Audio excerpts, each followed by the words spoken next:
आज का दिन बेहद अहम है। नए साल का पहला रविवार है। आप घर पर आराम कर रहे होंगे, तो आज आपके लिए हम इस साल की सबसे बड़ी खुशखबरी लेकर के आए हैं। आपको सबसे बड़ी खुशखबरी सुनाते हैं। अब से केवल कुछ घंटों बाद देश में एक नहीं दोनों कोरोना वैक्सीन को मंजूरी मिल जाएगी। जी हाँ, 340 दिन बाद, 340 डेज, 340 दिन बाद यह है कोरोना विजय का टीका। लेकिन उससे पहले 10 बजे की 3 बड़ी खबरें हम आपको बता दें। पहली खबर, कोरोना वैक्सीन पर आज सबसे बड़ा ऐलान हो सकता है। सुबह 11 बजे डीसीजीआई प्रेस कॉन्फ्रेंस करने जा रहा है। आज ऐलान होने के बाद पहले चरण में 3 करोड़ लोगों को मुफ्त में दी जाएगी ये वैक्सीन। इसमें 1 करोड़ स्वास्थ्य कर्मी और 2 करोड़ अग्रिम मोर्चे के लोग शामिल हैं। दूसरी खबर, अमेरिका और ब्रिटेन में एक दिन में रिकॉर्ड कोरोना के नए मामले सामने आए हैं। अमेरिका में एक दिन में 2,77,000 नए मामले सामने आए हैं, तो ब्रिटेन में 57,000 नए केसेस सामने आए हैं। तीसरी खबर, कोरोना के नए स्ट्रेन की पहचान करने वाला भारत पहला देश बन गया है। भारत ने ब्रिटेन में फैले वायरस के नए रूप की सफलतापूर्वक पहचान करके और इसे अलग करने में कामयाबी हासिल कर ली है।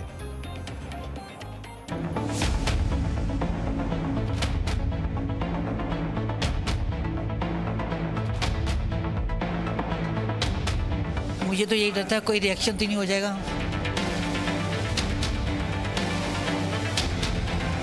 आईडी वगैरह चेक किया, रजिस्ट्रेशन हुआ पहले हमारा सबसे पहले।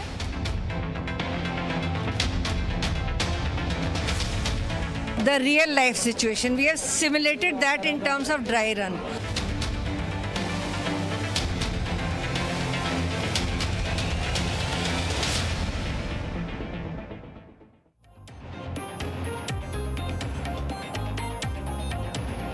तो ये कोरोना विजय का टीका है।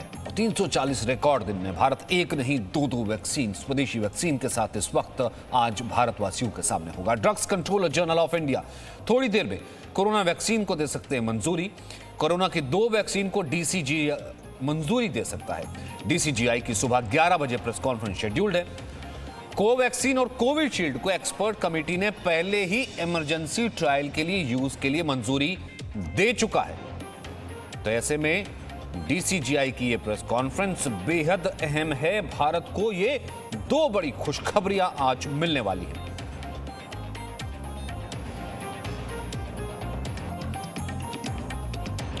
हमारे साथ एक बहुत ही खास पैनल मौजूद है, बहुत ही एक ऐसा एक्सपर्ट पैनल मौजूद है जिसने न केवल कोरोना वॉरियर्स की तरह काम किया और इस पूरे कोरोना के वक्त में देशवासियों के लिए यह सुनिश्चित करने में लगा रहा कि खुद की जान भले पीछे है, लेकिन देशवासियों के लिए कोरोना की वैक्सीन पहले कैसे आई जाए, कोरोना के वक्त में क्या सावधानी बरतनी है और इस पेंडेमिक से कैसे देश को बाहर निकाला जाए। हमारे साथ हैं डॉक्टर आर गंगाखेड़कर, पूर्व प्रमुख आईसीएमआर एनआईवी। बहुत बहुत स्वागत है सर आपका।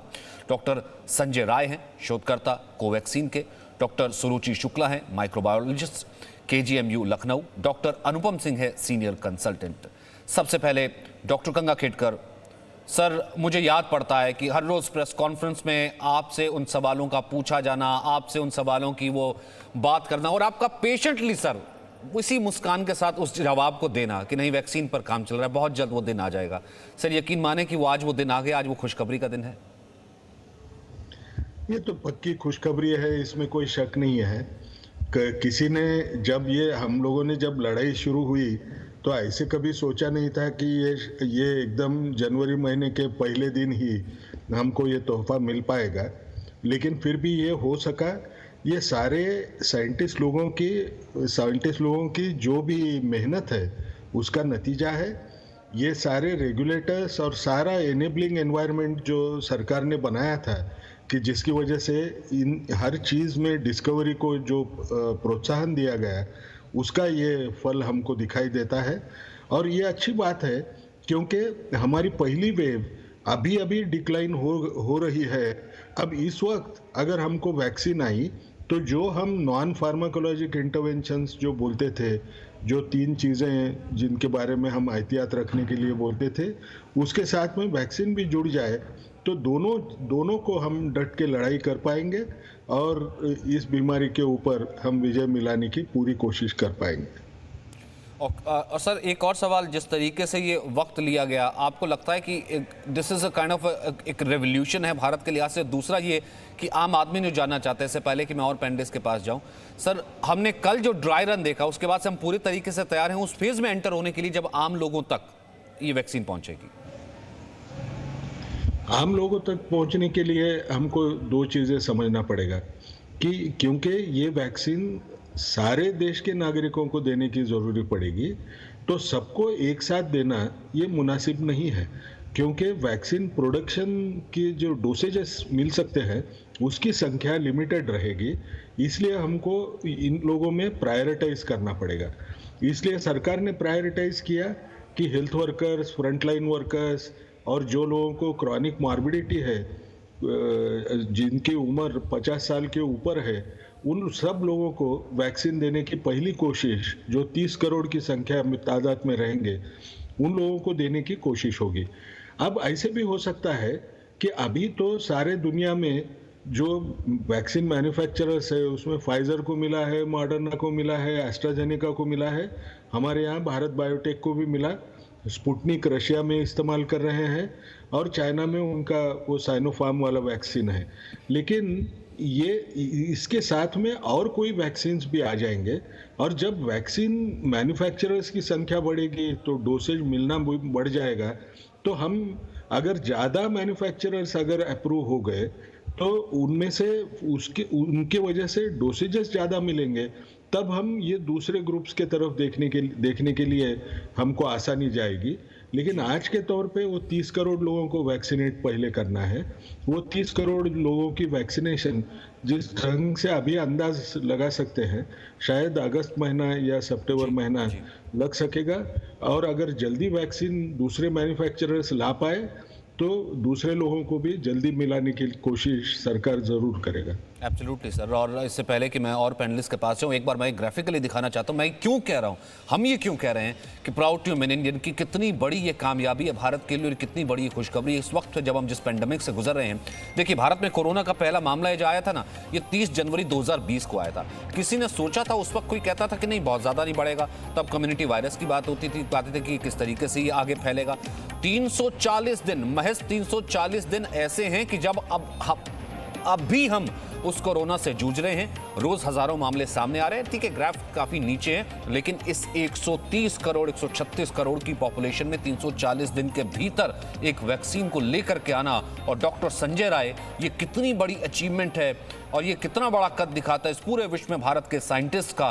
तो आज मैं ये क्या मानूं कि भारत का, यानी कि आज इस मंजूरी के बाद कल भारत का इस पूरी दुनिया का सबसे बड़ा वैक्सीनेशन कार्यक्रम शुरू हो जाएगा। कल शुरू हो जाएगा ये कहना मुश्किल है, लेकिन डेफिनेटली बहुत जल्दी शुरू हो जाएगा ये कहा जा सकता है। और जहां तक रही भारत के वैज्ञानिकों की बात, तो पूरी दुनिया में हमें बहुत ही गर्व है, और रियली आत्मनिर्भर भारत जो प्रधानमंत्री का सपना है उसमें एक ये बहुत बड़ा कदम है। इतने कम समय में इंडिजिनस वैक्सीन को डेवलप ही नहीं करना, अप्रूवल भी आ जाना, और अप्रूवल के बाद मैं आपको ये बता दूं, दुनिया में जो सेफ्टी के मापदंड है उसमें सबसे सेफेस्ट अभी तक जितने भी अवेलेबल हैं उनमें से एक वैक्सीन को प्रोड्यूस करना। इफिकेसी का बहुत इसके बारे में अभी नहीं है, क्योंकि फेज 3 ट्रायल के डेटा अभी एनालाइज हो रहे हैं, but safety point of view से जो है one of the best vaccine world में जो है ये है जो इंडिजिनस वैक्सीन है। तो ये रियली बहुत बड़ी कामयाबी है इस देश के लिए, और सिर्फ इस देश के लिए नहीं, इवन विश्व के दूसरे जो गरीब देश हैं उनके लिए भी ये देखा जाए तो एक बहुत बड़ा जो है उनके लिए भी कामयाबी है, क्योंकि शायद भारत जो है कुछ दिनों बाद जो है उनको भी जो है सप्लाई करने की स्थिति में आ जाएगा। अभी तो बस आज अप्रूवल मिलने दीजिए, उसके बाद ठीक है सर। क्योंकि आप इसकी शोध से जुड़े रहे हैं, लगातार इसकी जो है हर स्टेज से इसकी वाकफियत रहे हैं, फर्स्ट ट्रायल था, सेकंड था, थर्ड तक जब पहुंचा, अब पूरी दुनिया से सवाल आ रहे हैं, लोग पूछ रहे हैं, क्योंकि डॉक्टर संजय राय जुड़े हैं। दो सवाल आपके लिए आए हैं सर, वो ये कह रहे हैं, एक तो ये कि ये आम लोगों का सवाल है जो कि इस वक्त जी न्यूज़ देख रहे हैं पूरी दुनिया में लोग। एक तो ये कह रहे हैं कि इसका असर कितने दिन तक रहेगा सर, इसका क्लिनिकल ट्रायल जो है वो क्या कहता है। दूसरा ये कि क्या ऐसे केसेस भी कुछ आए कि 2 डोजेज लेनी पड़ेगी वरना फिर से कोरोना हो सकता है। देखिए, जितनी वैक्सीन इस समय फ्रंट रनर वैक्सीन है, चाहे वो ऑक्सफोर्ड की हो, मॉडर्ना हो या फाइजर की हो या भारत बायोटेक की हो या स्पुतनिक हो, सारे के 2 डोजेज हैं। तो 2 डोजेज तो लेने पड़ेंगे। एक डोज से सफिशिएंट प्रोटेक्शन नहीं होता है, तो 2 डोजेज लेने पड़ेंगे। इवन सेकेंड डोज लेने के बाद भी कम से कम 2 हफ्ते का गैप अगर हो, तब हम मानते हैं कि प्रोटेक्शन जो है अच्छा वो देता है। दूसरा जो आपने सवाल किया कि जो दुनिया के लोग ये जानना चाहते हैं कि कितना इफेक्टिव रहेगा, कब तक। देखिए, किसी भी वैक्सीन के बारे में अभी तक ये नहीं है कि कितने लंबे समय तक इफेक्टिव रहेगा। जो डेटा है, क्योंकि अभी 1 साल पुराना वायरस है, उसके बाद वैक्सीन के रिसर्च शुरू हुए। वैक्सीन के रिसर्च में हमें वही बात करनी चाहिए जो डेटा अवेलेबल है हमारे पास, जो एविडेंस अवेलेबल है। जो एविडेंस अवेलेबल है वो ये कहता है कि 3-4 महीने तक का, क्योंकि सबसे ज्यादा पुराना इनका डेटा है। फेज 1 फेज 2 का 6 महीने तक का डेटा है हमारे पास, ये भारत बायोटेक का। तो 6 महीने तक अभी हम ये कह सकते हैं कि अच्छा खासे जो है एंटीबॉडीज का लेवल रहा है, क्योंकि फेज 1 फेज 2 में न्यूट्रलाइजिंग एंटीबॉडी मोर देन 80% में प्रेजेंट था, तो वो अभी भी सस्टेन कर रहा है। तो ये कहा जा सकता है कि है।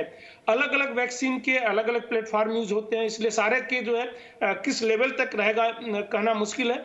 जो सबसे स्ट्रेंथ की बात है हमारी कोवैक्सीन की, वो ये है कि जैसे इस वायरस के 4 प्रोटीन होते हैं। एस प्रोटीन जो स्पाइक प्रोटीन होता है, जिसपे कई जो है मैन्युफैक्चरर ने वो बनाया हुआ है, साइंटिस्ट ने, उनके स्पाइक प्रोटीन के अगेंस्ट एंटीबॉडी जो बनाते हैं उससे प्रोटेक्शन होता है। बट जो कोवैक्सीन का है वो चारों प्रोटीन के अगेंस्ट बनाता है, वो मेम्ब्रेन प्रोटीन हो, ई प्रोटीन हो, एन प्रोटीन हो और स्पाइक प्रोटीन। तो इसलिए जो है अगर एक में म्यूटेशन भी होता है तो शायद जो है प्रोटेक्शन के चांसेस इतने ज्यादा रहेंगे। अभी तक जो हमारे पास एविडेंसेस हैं कि म्यूटेशन से शायद वैक्सीन पे कोई असर नहीं पड़ेगा सर, और शायद तभी लिए सर जिस तरीके की रिपोर्ट्स आई, और तभी लिए आप जैसे साइंटिस्ट रहे, आप जैसे डॉक्टर्स रहे, इतनी बड़ी टीम रही जो पीछे काम करती रही है, और ये पूरे जितने साइंटिस्ट हैं, डॉक्टर्स हैं, तभी लिए कि पेशेंस एक सबसे बड़ा वर्च्यू था। ये नहीं था कि एक क्लिनिकल ट्रायल या दूसरा क्लिनिकल ट्रायल उसके बाद कि नहीं, क्योंकि वैक्सीन लेकर के आनी कि और वो बाजार में आ गई या फिर आ जाएगी या फिर मंजूरी मिल जाएगी। तमाम स्तर पर जो है उसे उस तरीके से ही जांचा परखा गया है कि इसका कितना इफेक्ट कितने टाइम तक रह सकता है। मैं एक बार ब्रह्म का रुख कर लेता हूं। ब्रह्म, इस वक्त आप जहां पर मौजूद है यहीं पर प्रेस कॉन्फ्रेंस होनी है, और कितनी देर तक, क्या इस वक्त आपकी खबर है? थोड़ा वहां की तस्वीर दिखाइए। बिल्कुल सचिन, देखिए मैं नेशनल मीडिया सेंटर पे मौजूद हूं और मेरे पीछे जो आप बैकग्राउंड में देख रहे हैं स्टेज, यहीं पर प्रेस कॉन्फ्रेंस होनी है डीसीजीआई की, और सब इंतजार कर रहे हैं। नेशनल और इंटरनेशनल मीडिया भी यहां पहुंचा हुआ है, क्योंकि दुनिया का सबसे बड़ा वैक्सीनेशन हमारे देश में शुरू होने जा रहा है। और मैं नमस्कार करता हूँ रमन आर गंगा खेड़कर को भी, क्योंकि इसी मंच से हम उनसे सवाल पूछते रहे हैं बीते साल में, लगातार उनसे सवाल पूछते रहे हैं वैक्सीन को लेकर, कब तैयारी होगी, और कोरोना वायरस को लेकर। वो भी आज हमारे साथ जुड़े हैं। अच्छा है, एक शुभ अवसर है, क्योंकि शुभ समाचार और मिलने जा रहा है। जिक्र किया तो मैं पूछ लेता हूं, वैक्सीनेशन हमारे देश में जिक्र किया तो मैं पूछ लेता हूं। मेरे को ऐसा लगता है सर, ऐसा है कि देश आज मिस कर रहा है। खैर आप तो हमारे साथ जुड़े हुए हैं, पर कहीं ना कहीं देश आपको उस चेयर पर मिस कर रहा है कि आप वहां से बैठ करके जिस वक्त कहते थे कि यही व्यक्ति हमें उम्मीद देता था। नहीं, उम्मीद, देखिए एक चीज है, कभी भी कोई बड़ी जंग चलती है तो उस वक्त अगर हम डर के बैठ गए तो उसके खिलाफ कभी जीत नहीं पाएंगे। लेकिन सबसे अच्छी बात क्या रहती है, उस टाइम पे शांत रहना, उस टाइम पे हमने सही ढंग से सोचना, ये जो दुर्घटना होती है उसमें से बाहर कैसे निकलना है, ये जिंदगी का अप्रोच होता है। और उस टाइम हमारे साथ में भी जो लोग रहते हैं, किसी ने भी पैनिक नहीं होना, उसकी अगर जब तक हम कोशिश नहीं करेंगे, नहीं तो इस किस्म के जो चीज़ें बनती है उनका असर बहुत गलत होता है। आज कम से कम वो निकल जाएगा, ये बहुत अच्छी चीज़ है। जाहिर सी बात है। डॉक्टर सुरुचि शुक्ला और डॉक्टर अनुपम सिंह। डॉक्टर सुरुचि शुक्ला, सबसे पहले कितना बड़ा दिन आप एक इसे मान रही हैं, और यहाँ से कितने बड़े अभियान की, मैं तो इसे अभियान कहता हूँ, रेवोल्यूशन कहता हूँ, कितने बड़े अभियान की शुरुआत होगी आज इसे जब इसकी मंजूरी मिल जाती है? डॉक्टर शुक्ला पहले आप, फिर डॉक्टर अनुपम सिंह।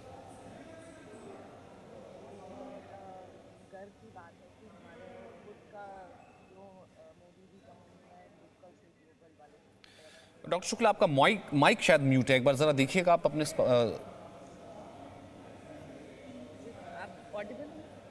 जी अब आइए। जी हेलो जी अब आ रही, मैं सुन पा रहा हूँ। हाँ, अब बहुत ही बड़ा दिन है और महत्वपूर्ण दिन है हमारा, जो हमारी पूरी 1 साल या 6 महीने की मेहनत थी कि एक वैक्सीन प्रिपेयर कर पाएँ लोकल लेवल पे, और अगर हम ये इस चीज़ में सक्सेसफुल होते हैं तो ये ग्लोबल भी जा सकता है। तो पहले तो हमारे भारतवासी फ्रंट लाइन वर्कर्स, पुलिसमैन, कार्यकर्ता, म्यूनिसिपल नर्सेस, मिडवाइस, पहले इनको दिया जाएगा और 6 महीने के बाद एक्चुअली हमें स्टेटस पता चल पाएगा आफ्टर 2 डोज ऑफ वैक्सीन। उसके बाद 2 हफ्ते और हम exact position of this vaccine can be analysed, और ये जब इस लेवल पे सक्सेसफुल होगा तो डेफिनेटली मुझे लगता है ग्लोबल मार्केट में ये आएगी ये वैक्सीन बहुत ही जल्दी। ठीक है, डॉक्टर अनुपम सिंह। आज बहुत बड़ा दिन है और मैं बाकी सारे पैनलिस्ट से एग्री करता हूँ। भारत जैसे देश के लिए एक बहुत बड़ी बात है कि 2 चीज़ें कम से कम वैक्सीन में हो, एक है सेफ़ हो और ट्रांसपोर्टेबल हो, कि मतलब हम अपनी कोल्ड चेन में डिस्ट्रीब्यूट कर सकें। तो इस हिसाब से ये दोनों वैक्सीन्स काफ़ी सूटेड हैं, क्योंकि हमारी फ्रीज़र नॉर्मल टेम्परेचर में फ्रीज़ में भी स्टोर हो सकती हैं। इनएक्टिवेटेड वैक्सीन जो हमारी कोवैक्सीन है वो सेफ़ है, एफिकेसी डेटा भी वेटेड है और एक्सपर्ट कमेटी ने क्लिनिकल ट्रायल मोड में अप्रूवल दी है। DGCI देखते हैं क्या करता है। कोविशील्ड जो वैक्सीन है उसका फ़ेज़ 3 ट्रायल UK, ब्राज़ील में हो चुका है और उन्होंने इंडिया में भी छोटा सा ट्रायल सेफ्टी और कितने एंटीबॉडी बनते हैं उस डेटा पे किया है। उस हिसाब से एक अच्छी शुरुआत है, क्योंकि वैक्सीन तो हमें ऐसी वैक्सीन चाहिए जो भारत के हिसाब से बनी हो, जो भारत में हम एक प्राइस भी है, एफिकेसी भी है, सेफ्टी भी है, ये तीनों चीज़ें देखनी है, क्योंकि ऐसी ही वैक्सीन कामयाब होगी इस देश में। इस हिसाब से ये 2 बहुत अच्छे कैंडिडेट्स हैं और इसलिए ये शुरुआत में अच्छी मानूंगा। और डॉक्टर गंगाखेड़कर, जिस वक्त आप प्रेस कॉन्फ्रेंस करते थे, तमाम सवाल होते थे, क्योंकि भारत जैसे एक देश में जिसमें कॉम्प्लेक्सिटीज़ बहुत ज़्यादा थी, आपको सिर्फ वैक्सीन के जवाब नहीं देने होते थे, आपको ये भी देना होता था कि प्रोग्राम क्या है, कम्युनिटी वायरस फैल रहा है कि नहीं फैल रहा है, कहाँ पर लॉकडाउन होगा, कहाँ नहीं होगा, कैसे रोका जा रहा है, हेल्थ वर्कर्स कैसे काम कर रहे हैं, डॉक्टर्स को कैसे बचाना और बाकी लोगों को कैसे बचाना है, प्लस इस वैक्सीन के साथ साथ जो ट्रायल है उन पर भी काम चलते रहना है। सर, ये दोनों किस तरीके से संभव हुआ? Wasn't that miraculous?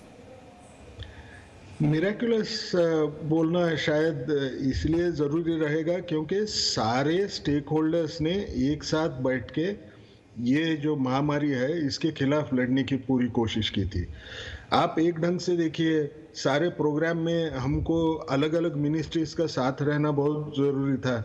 भले लॉकडाउन की बात रहे, भले वो जब लॉकडाउन होता है लोगों को खाने को मिले उसकी बात रहे, या उनके सिक्योरिटी की बात रहे, लॉकडाउन पाल रहे हैं कि नहीं पाल रहे हैं वो देखने की बात रहे।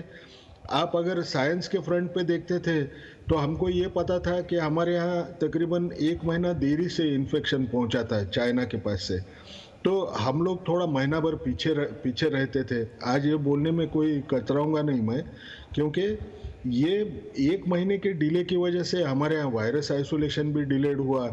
वायरस आइसोलेशन डिलेड होने के बावजूद भी सारे कंपनियों ने मिलके जब ICMR ने ये वायरस शेयर करना शुरू कर दिया, तो ये शेयर करने में एक ही इच्छा थी कि कोई ना कोई जल्दी स्ट्राइक हो जाए। ICMR से हमने ये भी देखा कि इसके एनिमल टॉक्सिसिटी स्टडीज़ करने के लिए जो फैसिलिटीज चाहिए, पुराने टाइम पे क्या होता था, ये सब फैसिलिटीज़ दूसरे देश में जाके टेस्ट करते थे और वहाँ से वो एक्सेस करते थे। लेकिन ICMR ने खुद होके ये बोला कि ये हम लोग करेंगे और हम आप लोगों को पूरा के पूरा सपोर्ट करेंगे। उसके न्यूट्रलाइजेशन के एक्सपेरिमेंट्स करने के लिए हमारे यहाँ से सपोर्ट गया। इसमें कोई किसी किस्म की हिचकिचाहट नहीं रहना, ये सारी जिम्मेवारी सारे डिपार्टमेंट्स की थी। मेरे ICMR के जो डायरेक्टर जनरल है बलराम भार्गव साहब, उनकी भी उतनी ही बड़ी ये है सपोर्ट था कि जिसकी वजह से ये हो पाया। तो ये एक लोगों का नहीं है या एक साइंटिस्ट का नहीं है या एक पॉलिसी मेकर का नहीं है, ये सब मिलके एकजुट होके जो काम करने की ताकत आई वो बहुत ज़रूरी थी। और वो इसलिए आ पाई कि हमारी पॉलिटिकल लीडरशिप उसके पीछे पूरे ताकत से खड़ी हुई थी कि आप लोग करिए, आपको जो सही लगता है वो करिए और फ़र्क लाने की कोशिश करिए। अब ये जब इस ढंग से अप्रोच होता है तो कितनी भी बड़ी समस्या रहे No doubt. उसका हल उतना ही आसान होता है। जाहिर सी बात है। और मैं कंपैरिजन देखता हूँ ना तमाम मीडिया में, अगर देखा जाए तो बाकी और जो देशों के कई ऐसे टेलीविजन चैनल्स हैं जो ऐसे कवरेज करते हैं, वो कहीं ना कहीं भारत का उदाहरण देते हैं। पूजा, आपने तो पहले दिन से है जो इस कवरेज को किया है, कोरोना को किया है, बाहर आप देखी हैं, फिर उसके बाद क्लिनिकल सर्च ट्रायल्स यहाँ तक देखा है और लॉकडाउन को भी देखा है। अब इतने बड़े चैलेंज को देख करके आज के इस दिन को देखती हैं तो मतलब कितनी बड़ी अचीवमेंट है ये? देखिए, इस अचीवमेंट को सचिन इस बात से समझा जा सकता है, और डॉक्टर गंगा खेडकर और डॉक्टर संजय राय इस बात को बखूबी समझेंगे कि मॉडर्ना, फाइजर, स्पुतनिक जिन वैक्सीन की हम बात कर रहे हैं वो अमेरिका, ब्रिटेन और रशिया जैसे देशों से आई हैं। और भारत की जो स्टैंडिंग विश्व पटल पर है उसको माना जाता है कि थर्ड वर्ल्ड कंट्री है, डेवलपिंग कंट्री है। लेकिन आज जिस पायदान पर हम खड़े हैं, एक साथ 2 वैक्सीन को मंजूरी देने के ऑलमोस्ट बहुत करीब हैं, और उसमें से एक पूर्णतः स्वदेशी है जिसमें आईसीएमआर एक पार्टनर है, डॉक्टर संजय राय खुद उसके प्रिंसिपल इन्वेस्टिगेटर हैं। 1 साल के अंदर किसी वैक्सीन को लेकर रिसर्च कर लेना, उसको बना लेना, उसे मंजूरी की स्थिति तक ले जाना, भारत जैसे देश के लिए ये सबसे बड़ी उपलब्धि इसलिए भी है सचिन कि भारत इकलौता ऐसा देश होगा जिसकी गिनती डेवलपिंग कंट्रीज में होती है, जिसको विकासशील देश कहा जाता है, लेकिन जो आज एक नहीं 2-2 वैक्सीन के साथ तैयार खड़ा है, जबकि हमारे पास सबसे बड़ी आबादी भी है। 135 करोड़ के देश में अगर हम 30 करोड़ को भी वैक्सीन लगाने की बात कर रहे हैं तो डॉक्टर गंगा खेडकर बता सकते हैं कि एक वैक्सीन पर रिसर्च करके 1 साल में उसे बनाना, मुझे लगता है 1 साल पहले नेक्स्ट टू इम्पॉसिबल सोचा होगा बहुत सारे लोगों ने, खासतौर पर जो भारत को आलोचना की नजर से देखते हैं। जाहिर सी बात है। और इसी में मैं डॉक्टर संजय राय जो है वो इसमें कुछ एक्सटेंड करना चाहते हैं, मैं उनके पास आऊंगा, क्योंकि बहुत से लोगों को ये अच्छा भी नहीं लग रहा होगा। आपने बिल्कुल ठीक कहा कि कोई गुरेज नहीं होगा, और एक नहीं 2 और ऐसी स्वदेशी वैक्सीन और भारत को इस तरीके से आना और विश्व पटल पर ऐसे खड़ा होना, ये एक बहुत बड़ी बात है। इसलिए हम ये कह रहे हैं कि ये बहुत बड़ी खुशखबरी है ऐसे वक्त में, न केवल भारत के बल्कि पूरे विश्व के लिए, जब अभी कोरोना पेंडेमिक खत्म नहीं हुआ है, अभी कोरोना पेंडेमिक चल रहा है और यहाँ तो कहीं ना कहीं दूसरे स्ट्रेन की बात हो रही है, और उसको भी अनलॉक करने वाला भारत ही पहला ऐसा कंट्री बना है सफलतापूर्वक तरीके से। उस पर भी मैं बात करूंगा। तो वैक्सीन पर हम आपको कहें कि शायद भारत अलहदा ऐसा मुल्क होगा जब हम दे रहे हैं कि पूरे दुनिया को ये सबसे बड़ी खुशखबरी दे रहे हैं। वहीं दूसरी तरफ वैक्सीन को लेकर कुछ राजनीति भी शुरू हो गई है। कल हमने देखा कि अखिलेश यादव की तरफ से एक बयान आया था, तो आज कांग्रेस की तरफ से उसका समर्थन कर दिया गया। कांग्रेस ने कहा है कि बीजेपी विपक्ष को खत्म करना चाहती है। राशिद अल्वी का यह कहना है कि अखिलेश के बयान को नजरअंदाज नहीं किया जा सकता। अखिलेश यादव ने कहा था ये तो बीजेपी लेकर के आ रही, जाओ भाई जाओ, अपनी सरकार आएगी तो हम लगवा लेंगे, मैं ये वैक्सीन नहीं लगवाऊंगा।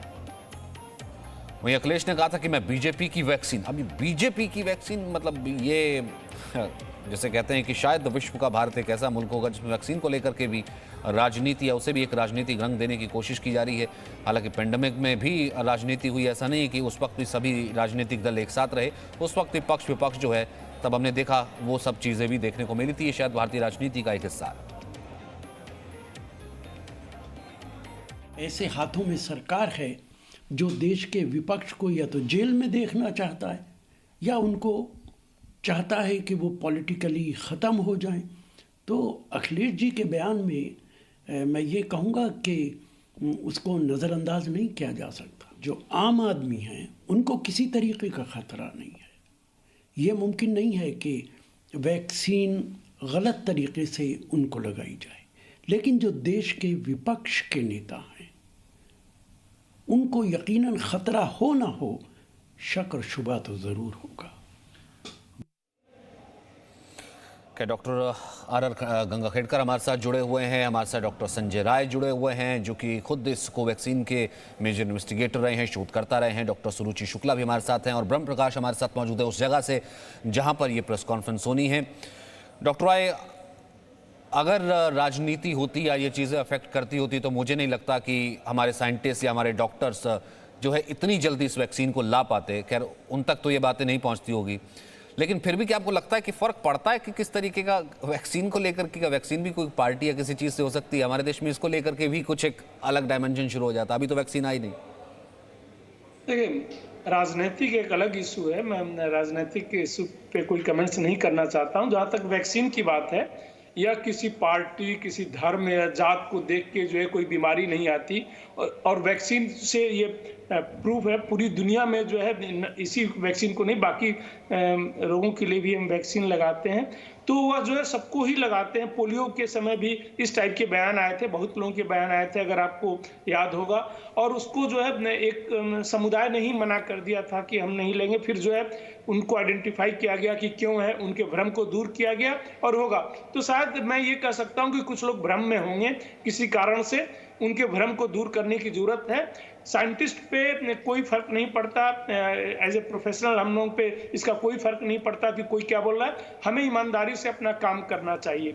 रही बात इस वैक्सीन की, जो अपनी इंडिजिनस वैक्सीन है, देखिए किसी भी वैक्सीन के लिए जो है दो चीज हम ये कैलकुलेट करते हैं, जैसे इफिकेसी और इफेक्टिवनेस की बात हम जब करते हैं, तो जो जितनी वैक्सीन है, जैसे फाइजर है, मडोना, उन्होंने कहा है कि 95% के आसपास जो है उनकी जो है वैक्सीन इफिकेसी है। वैक्सीन इफिकेसी और इफेक्टिवनेस में डिफरेंस होता है। इफेक्टिवनेस ये होता है कि जब रियली ग्राउंड सिचुएशन पे हम लाते हैं, जबकि वैक्सीन इफिशियंसी की जब हम बात करते हैं तो कंट्रोल इन्वायरमेंट में, जब क्लिनिकल रिसर्च कर रहे होते हैं तब होता है।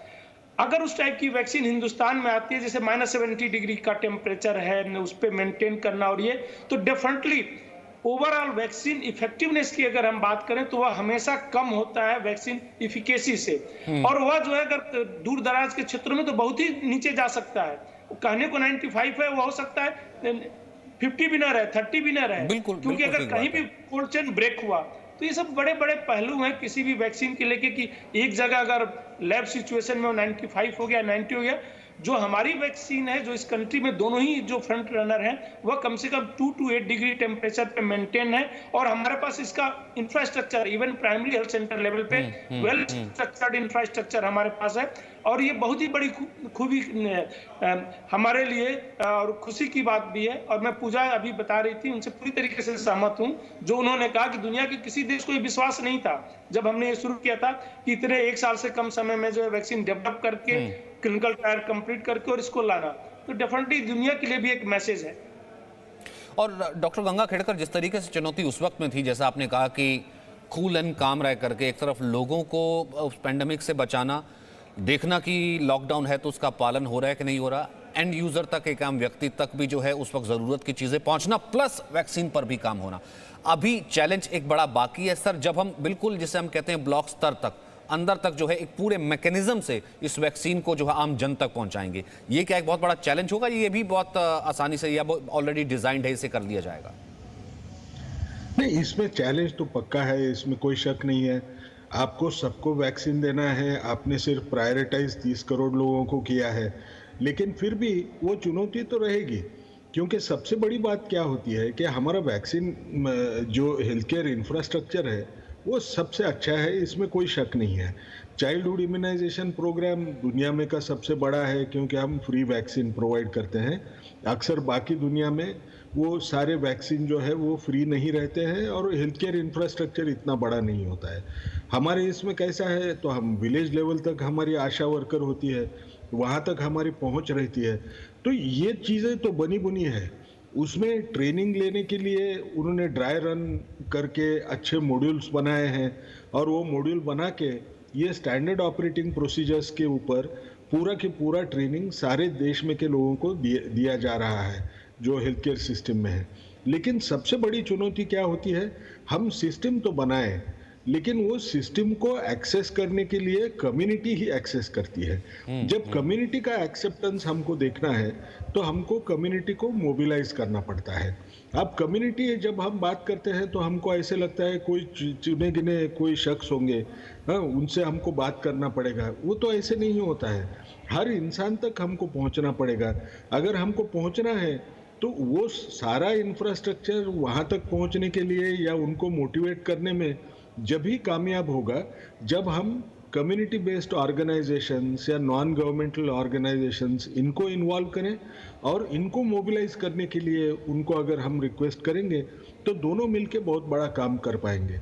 सबसे बड़ी बात क्या होती है, कम्युनिटी में जब भी कभी इस किस्म का काम होगा तो लोग कोई गलत अफवाहें फैलाने का डर होता है कि किसी को चक्कर आ गई, कोई गिर गया, और एग्जैगरेशंस का भी डर होता है, यानी वो गिर गया है तो बाहर न्यूज़ मिल जाती है वो मर गया, ना समझो चक्कर आके भी गिरा होगा। अब वो डायबिटीज का मरीज होगा, वो खाया नहीं, कुछ सवेरे बगैर ब्रेकफास्ट का आया होगा, उसकी वजह से हाइपोग्लाइसीमिया होके वो गिर गया, तो उसमें कोई बहुत बड़ी बात होती है ऐसे नहीं है। लेकिन उसको अलग ढंग से उसको लोगों को अगर बोला जाए तो उससे डर पैदा होने का डर होता है, और इस किस्म की चीज़ों की वजह से कम्युनिटी एक्सेप्टेंस लो होने का डर हो जाता है। और तीसरी सबसे बड़ी बात, कम्युनिटी एक्सेप्टेंस के लिए ही सिर्फ कम्युनिटी इन्वॉल्वमेंट नहीं रहती है। कम्युनिटी इन्वॉल्वमेंट आइडियली जो होती है वो कम्युनिटी मॉनिटरिंग के लिए भी होती है, कि हमको ये पता चले कि ये कम्युनिटी खुद हमारी आंखें बने, वो सरकार को मदद करे कि क्या सही हो रहा है, क्या गलत हो रहा है। जिस दिन आप कम्युनिटी को इतना इन्वॉल्व कर पाएंगे तो फर्क बहुत पड़ता है। आपने देखा होगा HIV प्रोग्राम, जहाँ से मेरी जिंदगी उसमें गई है, ये क्यों सक्सेसफुल प्रोग्राम माना जाता है? क्योंकि इसमें जितना कम्युनिटी इन्वॉल्वमेंट है कोई प्रोग्राम में उतना ज़्यादा नहीं है। हमको ये सारे लोगों को साथ में लेके जाना पड़ेगा, उनमें कोई पैनिक ना आ जाए, उसके लिए सही इन्फॉर्मेशन कैसे मिलेगी, और लोगों ने सही इन्फॉर्मेशन मिलने के बाद में ही सोशल मीडिया में फॉरवर्ड करना है। बिल्कुल सही ये याद रखने की कोशिश करना है। ये सब दोनों मिलके हम अगर करें तो हम ये बीमारी को पक्के अच्छे ढंग से हम लड़ पाएंगे। बिल्कुल। और इस वक्त मैं जी न्यूज़ पर ये कहना चाहता हूँ पूरी दुनिया के दर्शक जो इस वक्त हमें देख रहे हैं, ये जो कोर टीम इस वक्त बैठी, डॉक्टर गंगा खेड़कर को रोज आप सुनते थे, डॉक्टर संजय राय मौजूद हैं। देखिए इन्होंने बहुत बड़ी बात की है कि अभी तो ये वैक्सीन का कार्यक्रम शुरू होगा। ये बहुत बड़ी बात है कि 2 स्वदेशी वैक्सीन भारत में आ रही है, एक तो पूर्णतः स्वदेशी और दूसरी भारत की वैक्सीन।